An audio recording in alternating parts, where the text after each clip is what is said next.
9ویں اور 10ویں آئے گی، اس پر حضور مبارکہ، حضور کی حدیث مبارکہ کہ ان ایام میں تم کیا کرو تو تم 9 اور 10 کا روزہ رکھو۔ یہود 10 کا روزہ، ان کی مخالفت 9 اور 10 کا روزہ، تو 9 اور 10 کا روزہ اہل خانقاہ اور اہل نسبت پر ضروری ہے کہ وہ احکام مصطفیٰ کو مانے اور حضور سید الشہداء کی بارگاہ میں، اہل بیت کے بارگاہ میں کچھ نذرانے محبت پیش کرے۔ کیا پیش کرے؟ تو سب سے ہٹ بریانیاں پک رہی ہیں، میٹھے بن رہے ہیں، سب ہو رہا ہے۔ ایک عجب نام سب سے ہٹ ہمارے علاقے کی اہل اللہ نے کہا روٹ۔ سال کے 12 مہینے روٹ نہیں ہوتے، وہ میٹھی روٹی ہو سکتی ہے یا کچھ اور ہو سکتا ہے۔ روٹ کا لفظ صرف محرم کی ایام کے لیے روٹ کہا۔ وہ کیا ہے؟ انتہائی پاکیزگی کے ساتھ ہمارے پہلے کے لوگ انتہائی پاکیزگی کے ساتھ گیہوں کو دھو کر اس کو پاکی کے ساتھ اس کو اپنے چکیوں پہ پیس کے اس کو مٹی کی سب سے ہٹ کر، ہمارے ہمیشہ توے لوہے کے رہے، لیکن ان روٹیوں کے لیے کبھی مٹی کے توے لا کر اس پر چند وہ میٹھی پاکیزہ آٹے کی کچھ بنا کے سب سے متفرق ہٹ کے سب سے الگ ہو کے اس کی سارے برائے نظر حضرت سید الشہداء اہل بیت کی بارگاہ اس طرح سے پیش کرتے ہیں۔ اور کیا پسند ہے؟ تو اس وقت پانی کا مسئلہ آ گیا اور حضور کے گھرانے کو ہمیشہ دودھ اور میٹھا پسند ہے، تو تمام اہل محبت نے شربت کا نظر پیش کیا کہ دودھ بھی اس پر 10 تاریخ کو اور شربت، دودھ اور پانی اور میٹھا کر لوگوں کو تقسیم کیا کہ ہماری محبت ہے اس گھرانے رسول سے یہ شربتیں پیش کرنا، اور یہ نذران محبت یہ روح کی شکل میں یہ آئے۔ یہ اتنی سی چھوٹی سی بات ہے، اس کو لمبا چوڑا کر کے مولویوں نے ایسا کیا، ملاؤں نے ایسا کیا، جنہوں کو میٹھا کھانے کا تھا اس لیے انہوں نے روٹوں کا نظام، کچھ نہیں تھا۔ بہت پاکیزہ سادہ سا نظام تھا۔ یہ سب سے ہٹ کے حسین ہے، سب سے ہٹ کے گھرانہ ہے، تو سب سے ہٹ کے کچھ الگ کرنا، تو وہ کیا تھا؟ دودھ اور میٹھا ملا کر شربت اور کچھ پاکیزہ گیہوں کے ساتھ کچھ الگ سے روٹ کی شکل میں بیٹھ کے تقسیم کرنا۔ میں نے کربلا میں بھی دیکھا کہ یہ ہاں، کہ میں نے مدینے کی عورتوں کو دیکھا وہ ہے۔ میں نے یمن گیا وہاں پر بھی میں نے دیکھا۔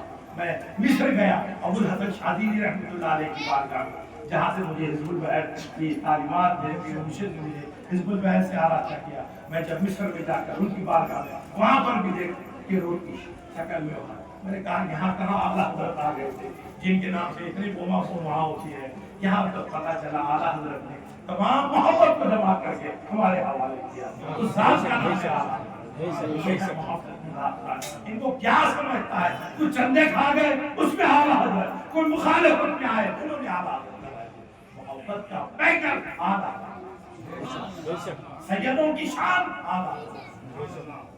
یہ ہے محبت، آیا ہی نہیں، ان کو آیا نہ ان کو آیا، بات محبت کی تھی، محبت سے کرو، اس میں کوئی ایسی بات نہیں، بلکہ محبت یہی ہے کہ ہم نے مصر میں بھی جا کر دیکھا یہ شربت، یہ سارے ثواب ہم نے بھی وہاں روٹ دیکھے، ہم نے یمن میں دیکھے، ہم نے شام میں دیکھے، بی بی زینب کی بارگاہ میں پہنچا، وہاں پر بھی میں نے دیکھا کہ یہ پتا چلا یہ ہے محبت۔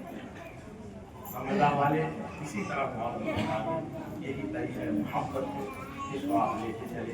ان چیزوں میں زیادہ سے زیادہ ہم ایام نمازوں کی پابندی کرنا، درود شریف کی کثرت کرنا، زیادہ سے زیادہ قرآن مجید کی تلاوت کرنا، اور 9 اور 10 تاریخ کو اہل بیت کی بارگاہ میں تو جو کچھ بھی آپ کر رہے ہیں وہ نظر بنیاد بارگاہ امام سید الشہداء میں آپ پیش کیجیے، گھرانے رسول میں پیش کیجیے۔ اگر وفادار ہیں یہی عمل قیامت کے دن کا پائے۔ جو لوگ محرم میں اس طرح سے گھرانے رسول سے محبت کرتے ہیں اور درود کی نذرانے پیش کرتے ہیں، جن کو ذکر و اذکار تلاوت آتی ہے قرآن کی، وہ اس طرح کرتے ہیں، ان ایام میں آپ مصمم اپنے شیخ کی بارگاہ میں ارادہ کرو، آنے والے 10 8 دن جو ہمارے پاس ہے، ہم روزانہ 2-2 ہزار درود شریف اور کثرت سے قرآن مجید کی تلاوت کر کے 9 اور 10 کو اہل بیت کی بارگاہ میں نذرانے کے ساتھ پیش کریں۔ یہی داستان کربلا ہے، یہی داستان محبت ہے، جن کا کلمہ پڑھتے ہیں اس کے ساتھ حسن سلوک اور اس سے محبت ہمارا شعار ہے۔ ہم پہچانے اسی نام سے جائیں گے، ہم کو کوئی نہ داؤدی کہے گا نہ اسماعیلی کہے گا، اور نہ کوئی ہم کو کسی قسم کے نام کو پکارے، ہم کو عاشق رسول اور اہل بیت سے محبت کرنے والا. کیوں کہ سردار کون ہے؟ جنت کا سردار امام حسن مصطفیٰ. جنت کا سردار کون؟ امام حسین. عورتوں کی سردار کون ہے؟ سیدہ کونین سیدہ فاطمہ الزہرا سلام اللہ علیہا. ان سے محبت کریں گے اور یہاں سے کچھ لے جائیں گے محبت کے تحفے. خبر میں تو بیٹھ کے پڑھ نہیں سکتے اور حشر کے میدان میں خوف سے کلیجہ پھٹ جائے گا. وہاں ٹائم نہیں ہے. پھر ٹائم ہے کہاں؟ دونوں جگہ کا تذکرہ ذہن میں مت رکھو کہ ہم قبر میں جائیں گے سکون سے ہمارے بال بچے ہم کو مٹی میں ڈھکیل دیں گے پھر کیا کام ہے؟ درود شریف پڑھیں گے قرآن نہیں. تمہارے من ادا کر دیے گئے اوسان کھینچ لیے گئے. اب تم نے کوئی شعور نہیں سوائے اللہ جس کو توفیق. کیونکہ آپ نے بہت سے مقامات کے حضور کی بارگاہ میں پوچھا کہ ہمارا تنبور یا رسول اللہ ہم لگا تھا یہاں پر کسی کی نماز پڑھنی تھی. حضور نے بھی کہا کہ موسیٰ نماز پڑھ رہے تھے اس لیے ہم کچھ نہیں کرتے.